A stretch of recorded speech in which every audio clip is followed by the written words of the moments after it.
Docteur Ayem, bonjour. Vous venez du centre hospitalier Ambroise Paré à Boulogne. Je vais vous laisser vous présenter un petit peu plus. Eh bien, écoutez, je suis rhumatologue d'adulte et je m'occupe tout particulièrement de rhumatisme inflammatoire chronique et encore plus particulièrement des traitements nouveaux, notamment des biothérapies qui permettent de contrôler assez bien, ou même très bien, cette catégorie de rhumatisme. Alors aujourd'hui, vous avez animé une conférence sur l'éducation thérapeutique du patient. Il y a un diagnostic éducatif. Qu'est-ce que c'est? C'est un petit peu, il faut déjà préciser que l'éducation thérapeutique du patient, c'est une éducation à vertu thérapeutique. C'est-à-dire qu'au fond, on se sert de l'éducation comme d'un outil thérapeutique au même titre que les traitements et les biothérapies, les traitements classiques. Et donc, pour mettre en place une bonne thérapeutique, il faut avoir identifié le symptôme. En l'occurrence, le symptôme, c'est une éventuelle carence, un éventuel manque de connaissances ou de compétences vis-à-vis de sa maladie. C'est malheureusement ce que l'on peut constater assez fréquemment. Alors chez l'enfant, c'est encore plus difficile, mais il est capital, avec l'aide des parents en l'occurrence, ou du jeune patient si c'est possible, d'établir un diagnostic aussi précis que possible sur ce que c'est et ce que sait faire le jeune enfant et ses parents pour faire face à la maladie. D'accord. Et alors l'éducation thérapeutique, forcément, ça entraîne des enjeux et des écueils. Vous pouvez nous en parler? Les enjeux, c'est probablement de, non pas se substituer, mais de venir compléter les traitements qu'on va qualifier de classiques. C'est-à-dire les médicaments, la prise en charge physique, enfin tout ce qui se fait de façon usuelle et courante. On peut même parler des traitements complémentaires.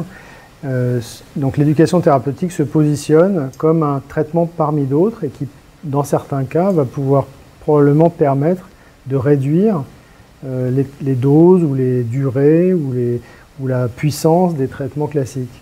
Donc c'est tout à fait intéressant, ce d'autant que maintenant beaucoup de traitements qu'on applique au rhumatisme inflammatoire de l'enfant comme de l'adulte peuvent être assez coûteux. C'est une problématique malheureusement et donc il est possible qu'en éduquant mieux le patient et son entourage, on permette de réduire l'impact, y compris économique, de ces traitements dont aucun n'est complètement anodin d'ailleurs. Alors ça, ce sont les enjeux. Les écueils, c'est le côté un peu négatif, c'est que pour mener à bien un programme valide d'éducation thérapeutique, il faut remplir un certain nombre de conditions qui ont été d'ailleurs édictées par des instances comme les agences régionales de santé. À partir de là, il faut qu'un programme dispose d'un nombre suffisant d'intervenants qui doivent se compléter les uns les autres. Donc ça, c'est pas toujours simple, même dans des centres hospitaliers de grande ou de moyenne envergure, de trouver tous les intervenants idéaux et complémentaires.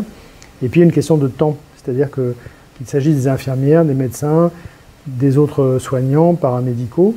Il faut que ces personnes puissent, et c'est rarement facile, dégager du temps, puisqu'un programme d'éducation thérapeutique, comme on dit couramment, est chronophage, donc mange le temps. Et il ne faut pas que ça se fasse au détriment de ce que faisait chacun des acteurs auparavant. Donc ça suppose un bénévolat à l'heure actuelle. Des mesures d'accompagnement, y compris financiers, vont peut-être se mettre en place, sont en train de se mettre en place, mais pour le moment, il y a une grande part de bénévolat. Il y a quand même des bénéfices que j'appellerais secondaires, c'est-à-dire que malgré ce temps qui est consacré à la place d'eux ou en plus des activités déjà existantes, eh bien en contrepartie, je dirais que ces programmes ont un avantage, c'est de permettre à une équipe de se souder, de se réunir, d'échanger, d'intégrer mieux le patient au sein d'un programme thérapeutique et probablement de cimenter donc une équipe soignante, ce qui me paraît très très important. Donc on voit au final que l'éducation thérapeutique, c'est quelque chose qui est compliqué à se mettre en place, mais qui n'est pas impossible. Et au final, de toute manière, c'est pour améliorer le confort des patients. Et ça pourrait permettre aussi de réduire les coûts, si je peux résumer un peu. C'est exactement ça. Et quand j'ai eu, moi, à prendre mon bâton de pèlerin venant de changer d'hôpital pour mettre en place un programme d'éducation thérapeutique dans mon nouvel hôpital d'affectation, il a fallu justement que j'aille convaincre les différents acteurs de ce potentiel, ou prétendant à ce programme. Et au fond, une fois que ces personnes ont compris quel était l'impact, l'importance, l'utilité d'une telle activité, au fond, n'ont pas eu tellement à se faire convaincre, ni à me faire développer des trésors de conviction. pour finalement accepter bénévolement d'entrer dans ce jeu-là, qui n'est pas un jeu qui peut d'ailleurs avoir un aspect ludique, hein, ça fait partie aussi du programme, mais qui en fait est extrêmement sérieux et je le répète, peut avoir des impacts à la fois en termes de santé bien sûr, mais aussi des impacts économiques. Docteur Ayam, il ne nous reste plus qu'à vous remercier. C'est moi.